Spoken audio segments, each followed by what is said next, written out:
এলাকার আধিপত্য বিস্তার ও বালু ব্যবসা নিয়ে বিরোধ হয় মাদারীপুর সদর উপজেলার সাইফুল সর্দার ও প্রতিবেশী শাহজাহান খানের। এরই জেরে গত ৮ মার্চ সকালে মসজিদের ভেতর ঢুকে কুপিয়ে হত্যা করা হয় সাইফুল ও তার বড় ভাই আতাউর সর্দারকে। পরে হাসপাতালে চিকিৎসাধীন অবস্থায় মারা যায় সাইফুলের চাচাতো ভাই পলাশ ও প্রতিবেশী তাজেল হাওলাদার। লুটপাট করে পুড়িয়ে দেয়া হয় নিহতদের ঘরবাড়ি।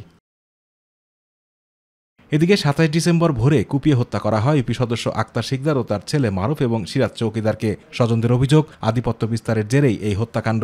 এমন ঘটনায় আতঙ্কে বাসিন্দারা। দোকানদারি করতে না ঠিক মতন, বাজার আইতারি না, আবার আমাকে সন্ধ্যার আগে দোকান বন্ধ করে যাওয়া লাগে। যে আসামি হেউ পলায়, যে আসামিরা হেউ পলায়, ওখানে এই জন্য সমস্যা, বাজারঘাটের অনেক সমস্যা, দোকানপাট বন্ধ।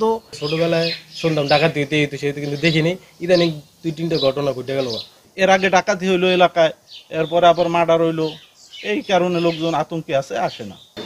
অপরাধী যেন কোনো সাজা না পায়, যারা আসল অপরাধ তারাই সাজা পায়, এটাই আর কি। পুলিশ বলছে এমন হত্যাকাণ্ডে জড়িতদের ধরতে নিয়মিত চলছে অভিযান। অপরাধ কমাতে বাড়ানো হয়েছে টহলও। জেলা পুলিশের তথ্য মতে গত ১ বছরে জেলার ৫টি উপজেলায় ৫২টি হত্যাকাণ্ডের ঘটনা ঘটেছে। যে সব জায়গায় আছে পসিবল সব জায়গায় আমরা অভিযান চালাচ্ছি বা আমরা খোঁজখবর নিচ্ছি। আমরা আশা করছি যে অচিরেই আরও কিছু সংখ্যক আসামিকে আমরা গ্রেপ্তার করে আইনের আওতায় আনতে সমর্থ হব।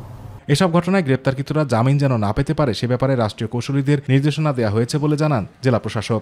সরকারি যে কৌশলীরা রয়েছেন, পিপিরা রয়েছেন, এপিপিরা রয়েছেন, তাদেরকে আমরা এখন পর্যন্ত কঠোর নির্দেশনা দিয়েছি যাতে তারা সরকারবাদী মামলাগুলোতে তারা যেন সুন্দরভাবে আদালতে কন্টেস্ট করে এবং যেন আসামিরা যেন সহজে বের হয়ে যেতে না পারে এবং তারা যেন ন্যায় বিচার পেয়ে থাকে।